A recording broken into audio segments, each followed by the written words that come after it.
तो कैसे हो भाई लोगों। ये वीडियो है टायर प्रेशर के ऊपर में, क्योंकि टायर प्रेशर के ऊपर बहुत सारे क्वेश्चंस आ चुके हैं। तो मैंने सोचा एक वीडियो तो बनती है इस टॉपिक के ऊपर में।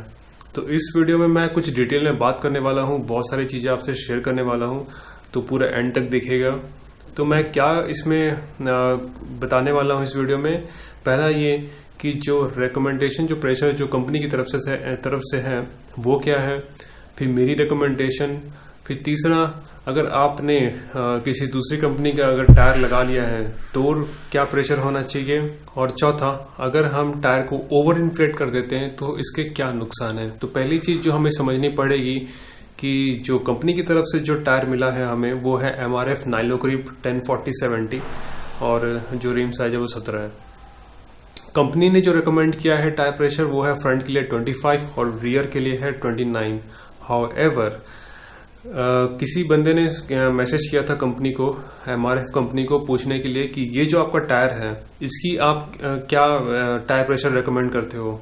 तो कंपनी ने शायद कहा था 35 PSI, बट यामाहा कंपनी कह रही है 29। मेरी रिकमेंडेशन क्या है? मेरी रिकमेंडेशन ये है कि 29 पे जो है मैंने नोटिस किया है बाइक थोड़ी सी हैवी चलती है। मतलब बाइक में वो पुल पावर नहीं है, जब हम थोड़ा खींचते हैं तो बाइक उतनी अच्छी से खींचती नहीं है, लगता है जैसे थोड़ी हैवी चल रही है। तो जब हम टायर प्रेशर को 35 में रखते हैं तो काफ़ी स्मूथ चलती है बाइक, इजीली पुल करती है और माइलेज भी मुझे काफ़ी बेटर मिलती है। तो मैं फ्रंट जो है वो 25 रखता हूँ और रियर जो है 35 रखता हूँ। लेकिन अगर आपने टायर स्विच कर लिया है किसी दूसरी कंपनी के ऊपर तो फिर ये जो कंपनी रिकमेंडेशन है 25-29 ये आपके लिए एप्लीकेबल नहीं होगा। क्यों? क्योंकि आप टायर स्विच कर गए हो। तो ऐसे में आपको क्या करना है? ऐसे में आपको जो मैन्युफैक्चरिंग कंपनी है जिसका भी आपने टायर लगाया है उसकी वेबसाइट में जाकर के आप देखिए कि उस कंपनी ने क्या मेंशन किया है उस टायर के लिए प्रेशर। तो जैसा कि अगर मैं अपनी बात करूं तो मैंने रैल्को स्प्लिट बास्टर टायर लगाया है अपने रियर में, और इसकी अगर हम वेबसाइट में जाएं तो कंपनी कहती है ये 260 kPa इन्होंने मेंशन किया हुआ है कि इतना मैक्सिमम प्रेशर रहना चाहिए। तो इसको अगर हम PSI में कन्वर्ट करें तो ये करीबन 37-38 PSI होता है।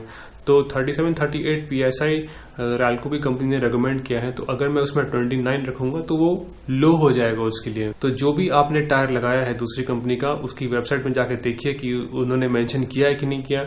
अगर उन्होंने नहीं किया है तो आप कंपनी को मेल डालिए, उनके कस्टमर सर्विस से पूछें कि आप का जो रिकमेंडेशन प्रेशर है उस टायर के लिए क्या है। तो पहला पॉइंट था कि कंपनी रिकमेंडेशन, दूसरा था मेरी रिकमेंडेशन। कंपनी की थी 25-29, मेरी रिकमेंडेशन है 25 एंड 35 PSI। और तीसरा उन्होंने कवर किया कि अगर आपने दूसरी कंपनी में स्विच कर लिया है टायर तो आपको क्या PSI रखना है। नॉर्मली जो PSI होता है वो 35 PSI ही होता है, आगे के लिए वही 25 और पीछे के लिए 35 जो है वो चलता है। अगर आपको जानना है कि एक्यूरेट PSI आपके लिए टायर के लिए क्या है तो आपको कंपनी को कॉन्टैक्ट करना पड़ेगा। तो अभी हम बात करेंगे कि हम कैसे इंश्योर करें कि जो भी हम हवा डलवा रहे हैं बाहर से वो हमें एक्यूरेट मिल रही है। यानी कि अगर हम 35 डलवा रहे हैं तो 35 ही मिल रही है, ऐसा ना हो कि मुझे 40 या 45 मिल जाए। देखिए मेरा जो थ्रू आउट एक्सपीरियंस रहा है, through out the biking experience over 15 years, तो मैंने नोटिस किया है कि जो लोकल मैकेनिक होते हैं जो पंचर बनाते हैं, जो कपड़ा डाल के रोड के किनारे में लगाते हैं, उनके मीटर जो होते हैं यूजुअली इस तरह के होते हैं। और ये जो मीटर होते हैं ना, ये मीटर बिल्कुल भी एक्यूरेट नहीं होते हैं। यानी कि उनमें 10 से 20 PSI का डिफरेंस होता है। यानी कि अगर वो डाल रहे हैं 30 PSI तो समझ लीजिए आपको 40 से 45 PSI मिलने वाला है। अभी रिसेंटली की बात है, मैं ऐसी रोड साइड से मैंने हवा डलवाई थी तो सामने होनी चाहिए थी 25 PSI और उसने भर दी थी 60 PSI।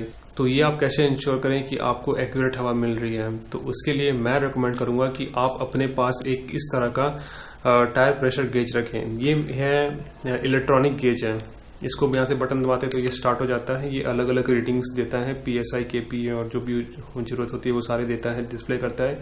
ये बहुत ही स्मॉल और लाइट वेट है और ये 100% एक्यूरेट है। और ये मैं कैसे कह सकता हूँ, क्योंकि जो पेट्रोल पंप वाले जो हवा देते हैं ना, वो मैंने देखा है कि most of the petrol pump, even 95% petrol pumps वो जो हवा देते हैं वो एक्यूरेट देते हैं। और मैंने इस मीटर को उनके साथ कैलिब्रेट किया हुआ है, यानी कि जो भी उन्होंने PSI प्रेशर डाला है मेरे टायर के अंदर वही इस मीटर ने शो किया है और मैंने through out different cities and different petrol pumps इसको ट्राई कर चुका हूँ। तो ये आपके पास जरूर होना चाहिए। ये आप हमेशा अपने पॉकेट में रख सकते हो क्योंकि बहुत स्मॉल है, लाइट वेट है, कहीं भी लॉन्ग ट्रिप में आप इसको कैरी कर सकते हो। ये बहुत काम की चीज़ है और इसका जो लिंक है वो मैं डिस्क्रिप्शन में डाल दूंगा और आप जाके वहाँ से बाय कर सकते हो। तो अब जो लास्ट टॉपिक है वो ये है कि अगर हम ओवर इन्फ्लेट कर देते हैं टायर को तो क्या होता है। अगर हम ओवर इन्फ्लेट कर देते हैं तो सबसे पहले जो आपकी जो हैंडलिंग है वो खराब होगी। यानी कि जब आप इसको टर्न करोगे ना बाइक को, तो आपको पता लग जाएगा कि हाँ बाइक जो है वो थोड़ी सी बम्पी सी हो गई है और जो आप ग्रिप जो मिलनी चाहिए वो तो आपको मिल नहीं रही है। तो जैसे आप टर्न करोगे ना तो आपको पता चलेगा कि हाँ जो बाइक जो है वो रोड छोड़ रही है, वो ग्रिप परफेक्ट ग्रिप नहीं मिलेगी। ये पहला नुकसान है। दूसरा नुकसान ये है कि जो भी व्हील जो घूमता है वो व्हील घूमता है बेरिंग्स के ऊपर। बेरिंग्स के बीच में व्हील का एक्सल लगा होता है, उसके बाद सस्पेंशन वगैरह होता है। तो जो भी पोथ होल आता है, जब भी हम किसी गड्ढे में हमारी बाइक टकराती है या स्पीड ब्रेकर में टकराती है, तो जो भी झटका आता है वो सबसे पहले जो टायर है वो झेलता है। अगर टायर में हवा हमने ज़्यादा भर दी है तो वो झटका टायर नहीं झेलेगा, वो सीधा आएगा बेरिंग के ऊपर। बेरिंग के बाद जाएगा सस्पेंशन पे। तो जो बेरिंग पे जो प्रेशर आएगा वो बेरिंग को डैमेज करेगा। तो आपको ओवर इन्फ्लेट नहीं करना है। इससे क्या होगा, आपका जो बेरिंग है उसकी जो लाइफ है वो कम हो जाएगी। तो ये सारे पॉइंट्स हैं जो मुझे लगता है कि इस वीडियो में कवर करने के लिए ज़रूरी थे। तो अगर कुछ छूट गया हो या अगर आपका कोई क्वेश्चन हो तो आप कमेंट सेक्शन में बता देना, मैं ज़रूर रिप्लाई करूँगा। सो मिलता हूँ आपको नेक्स्ट वीडियो में। Take care, bye bye.